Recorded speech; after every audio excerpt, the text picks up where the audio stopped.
नमस्ते फ्रेंड्स, आप देख रहे हो मेरे YouTube channel the living legend.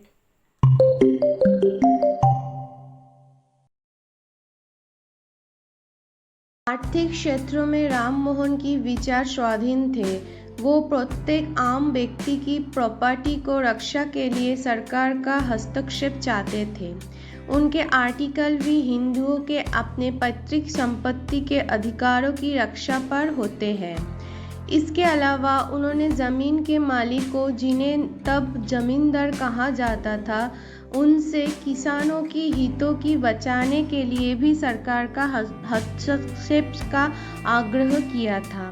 वो लॉर्ड कॉर्नवालिस द्वारा दिए गए 1973 परमानेंट सेटलमेंट के खतरे से वाकिफ थे, इसलिए वो ब्रिटिश सरकार से ये अपेक्षा करते थे कि वो किसानों की ज़मींदारों को बचाए। उन्होंने ज़मीन संबंधित मामलों में महिला अधिकारों की रक्षा का भी समर्थन किया। रवींद्रनाथ टैगोर ने भी ये कमेंट किया था कि राममोहन ही वो व्यक्ति है जो कि आधुनिक युग को समझ सकते हैं। वो जानते थे कि आदर्श समाज की स्थापना स्वतंत्रता की खत्म कर किसी का शोषण करने से नहीं की जा सकती, बल्कि भाईचारे के साथ रहकर एक दूसरे के स्वतंत्रता की रक्षा करने से ही एक समृद्ध और आदर्श समाज का निर्माण होगा। वास्तव में राममोहन यूनिवर्सल धर्म, मानव सभ्यता के विकास और आधुनिक युग में समानता के पक्षधर थे। राममोहन व्यक्ति के राजनीतिक स्वतंत्रता के भी पक्षधर थे। 1821 में उन्होंने J.S. बकिंघम को लिखा, जो कि कलकत्ता जनरल के एडिटर थे, कि वो यूरोप और एशियन देशों के स्वतंत्रता में विश्वास रखते हैं। जब चार्ल्स एक्स ने 1830 की जुलाई क्रांति में फ्रांस पर कब्जा कर लिया, तब राममोहन बहुत खुश हुए। भारत के स्वतंत्रता और इसके लिए एक्शन लेने के बारे में सोचने का भी कहा। इस कारण ही उन्होंने 1826 में आए जूरी एक्ट का विरोध भी किया। जूरी एक्ट में धार्मिक विभेदों को कानून बनाया था। उन्होंने इसके लिए जे कारफोर्ड को एक लेटर लिखा। उनके एक दोस्त के अनुसार उस लेटर में उन्होंने लिखा कि भारत जैसे देश में ये संभव नहीं कि आयरलैंड के जैसे यहाँ किसी का भी दबाया जाए। इससे ये पता चलता है कि उन्होंने भारत में राष्ट्रवाद का पक्ष रखा। इसके बाद उनका अकबर के लिए लंदन जाना भी राष्ट्रवाद का ही एक उदाहरण है। बंगाली समाज बहुत सी कुरीतियों का सामना कर रहा था। ये सच है कि भारत में उस समय सबसे शिक्षित और संभ्रांत समाज बंगाली वर्ग को ही कहा जा सकता था, क्योंकि तब साहित्य और संस्कृतियों के संगम का दौर था, जिसमें बंगाली वर्ग सबसे आगे रहता था। लेकिन फिर भी वहाँ कुछ अंधविश्वास और कुरीतियाँ थीं, जिन्होंने समाज के भीतर गहरी जड़ों तक अपनी जगह बना रखी थी।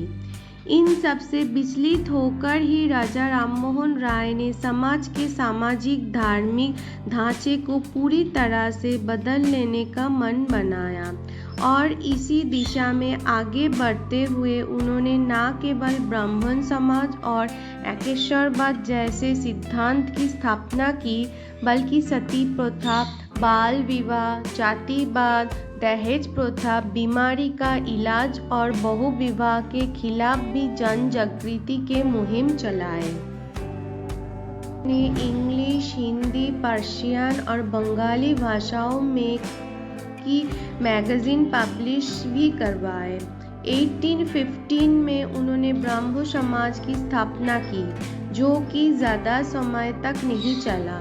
उन्होंने हिंदू धर्म के साथ क्रिश्चियनिटी में भी जिज्ञासा जागरूक हो गई। उन्होंने ओल्ड हरियू और न्यू टेस्टामेंट का अध्ययन भी किया। 1820 में उन्होंने इथिकल टीजिंग ऑफ क्राइस्ट भी पब्लिश किया, जो कि 4 गोस्पेल का एक अंश था। ये इन्होंने के नाम के टाइटल से प्रकाशित करवाया था। करवाने से पहले अंग्रेजी हुकूमत से आज्ञा लेना पड़ती थी, लेकिन राजा राममोहन राय ने इसका विरोध किया। उनका मानना था कि न्यूज़पेपर में सच्चाई को दिखाना चाहिए और यदि सरकार इसे पसंद नहीं कर रही तो इसका ये मतलब नहीं बनता कि वो किसी भी मुद्दे को दबा दे। अभिव्यक्ति के स्वतंत्रता के पक्षधर रहे राजा राममोहन राय ने कई पत्रिकाएं पब्लिश भी करवाई थी। एक उनकी उपनिषद 1817 में, कठोपनिषद 1819 में, मुद्दुक उपनिषद के अनुवाद आए थे।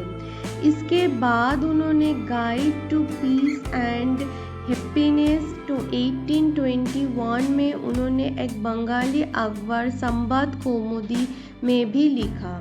इसके बाद 1822 में मीरठ उल अकबर नाम के पर्शियन जर्नल में भी लिखा। 1826 में उन्होंने गोदिया व्याकरण, 1828 में ब्राह्मण सेना और 1829 में ब्राह्मण संगीत और 1829 में द यूनिवर्सल रिलीजियन लिखा। राय अपनी पेंशन और भत्ते के लिए मुगल सम्राट अकबर द्वितीय के राजदूत बनकर यूनाइटेड किंगडम गए। 27 सितंबर 1833 को ब्रिस्टल के पास स्टैपलेटन में मेनिंजाइटिस के कारण उनका देहांत हो गया। राजा की उपाधि दी गई थी। 1829 में दिल्ली के राजा अकबर द्वितीय ने उन्हें ये उपाधि दी थी और वो जब उनका प्रतिनिधि बनकर इंग्लैंड गए तो वहाँ के राजा विलियम चतुर्थ ने भी उनका अभिनंदन किया। उनके वेदों और उपनिषदों के संस्कृत से हिंदी, इंग्लिश और बंगाली भाषा में अनुवाद के लिए फ्रेंच सोसाइटी एशियाटिक ने उन्हें 1824 में सम्मानित भी किया।